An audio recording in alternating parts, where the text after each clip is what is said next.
శ్రీకృష్ణ పరమాత్మ అర్జునికి ఉపదేశించిన ఆధ్యాత్మిక వైభవం శ్రీమద్ భగవద్గీత. సకల మానవాళికి ఇహలోక పరలోక శుభాలను కలిగించేది, మానవ జన్మను సార్థకం చేసేది శ్రీమద్ భగవద్గీత. అటువంటి భగవద్గీతా యజ్ఞాన్ని కొనసాగిద్దాం, తరిద్దాం. ఓం నమో భగవతే వాసుదేవాయ. నారాయణుడైన ఆచార్య శ్రీకృష్ణ పరమాత్మ నరుడైన అర్జునుడికి ఉపదేశించిన శ్రీమద్ భగవద్గీత విశ్వమానవాళికి అమృత సందేశం. అటువంటి పరమ పవిత్రమైన శ్రీమద్ భగవద్గీతలో ద్వితీయోధ్యాయం సాంఖ్యయోగం. శ్లోకభావ అమృతవాహినికి స్వాగతం. దేహినోస్మిన్ యథా దేహే కౌమారం యౌవనం జరా తథా దేహాంతర ప్రాప్తి ధీరస్తత్ర న ముహ్యతి. జీవుడికి శరీరమునందు బాల్యం, యవ్వనం, వార్ధక్యం అనే అవస్థలు ఏ విధంగా కలుగుతున్నాయో అలాగే మరణం తరువాత మరొక శరీరాన్ని పొందడం కూడా జరుగుతోంది. కాబట్టి ఈ విషయంలో జ్ఞాని అయిన వాడు ఎంతమాత్రమూ శోకాన్ని పొందకూడదు.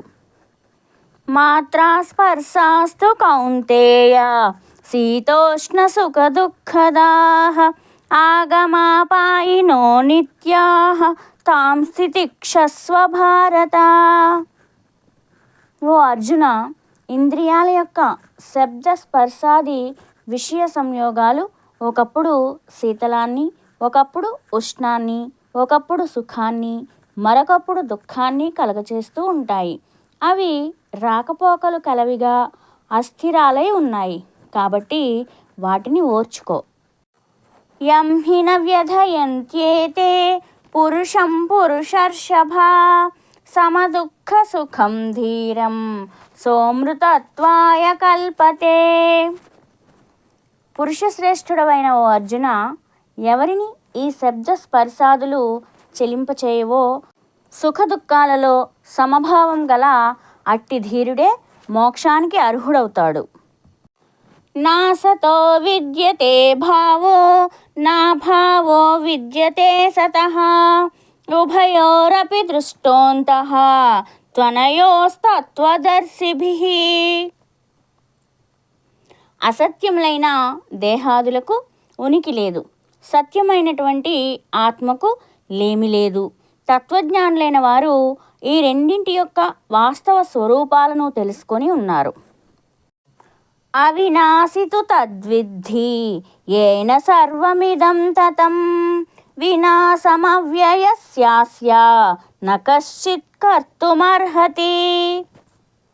ఓ అర్జున, ఈ సమస్త ప్రపంచాన్ని ఏ పరమాత్మ చేత వ్యాపించబడి ఉన్నదో అది నాశనరహితమై ఉన్నదని తెలుసుకో. అవ్యయమైనట్టి ఆత్మకు వినాశనం ఎవరూ కలుగచేయలేరు. అంతవంత ఇమే దేహ నిత్యస్యోక్తా శరీరిణః అనాశినో ప్రమేయస్య తస్మాద్యుధ్యస్వ భారత. ఓ అర్జున, నిత్యమైనది, నాశనరహితమైనది, అప్రమేయమైనది అయిన ఆత్మ యొక్క ఈ దేహాలు నశించేవిగా చెప్పబడినవి. కాబట్టి ఆత్మను గురించి కానీ దేహం గురించి కానీ శోకాన్ని విడిచి యుద్ధం చేయుము. యయేనం వేత్తి హంతారం యశ్చైనం మన్యతే హతం ఉభౌ తౌ న విజానీతో నాయం హంతి న హన్యతే. ఆత్మ ఇతరులను చంపుతుందని భావించేవారు, ఆత్మ ఇతరులచే చంపబడుతుందని భావించేవారు ఇద్దరూ అజ్ఞానులే. ఎందుకంటే నిజానికి ఆత్మ ఎవరిని చంపదు, ఎవరి చేత చంపబడదు.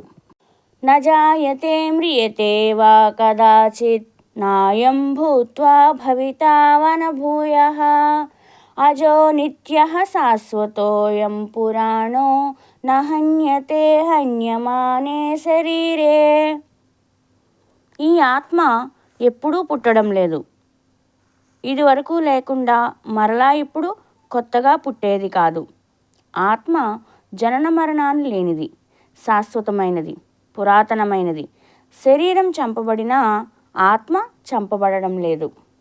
వేదా వినాశినం నిత్యం యయేనమజమవ్యయం కథం స పురుషః పార్థ కం ఘాతయతి హంతికం.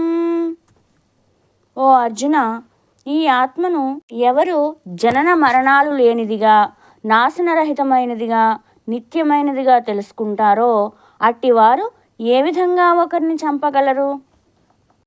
వాసాంసి జీర్ణాని యథా విహాయ నవాని గృహ్ణాతి నరోపరాణి తథా శరీరాణి విహాయ జీర్ణాన్యన్యాని సంయాతి నవాని దేహి. చిరిగిపోయిన పాత బట్టలను విడిచి మానవుడు కొత్త బట్టలు ఏ విధంగా ధరిస్తున్నాడో అలాగే ఆత్మ శిథిలమైన పాత శరీరాన్ని వదిలి కొత్త శరీరాన్ని ధరిస్తుంది. నైనం ఛిందంతి శస్త్రాణి నైనం దహతి పావకః నైనం క్లేదయంత్యాపో నశోషయతి మారుతః.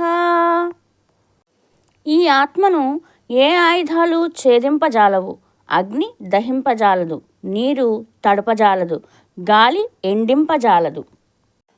అచ్ఛేద్యోయమదాహ్యోయం అక్లేద్యో శోష్య ఏవ చ నిత్యః సర్వగతస్థాణుః అచలోయం సనాతనః. ఈ ఆత్మ ఛేదింపబడదు, దహింపబడదు, తడుపబడదు, ఎండింపబడదు. ఈ ఆత్మ నిత్యమైనది, సర్వవ్యాపి, స్థిర స్వరూపము కలది, నిశ్చలమైనది, పురాతనమైనది అని శ్రీకృష్ణ భగవానుడు అర్జునుడికి ఉపదేశించారు. ఓం నమో భగవతే వాసుదేవాయ.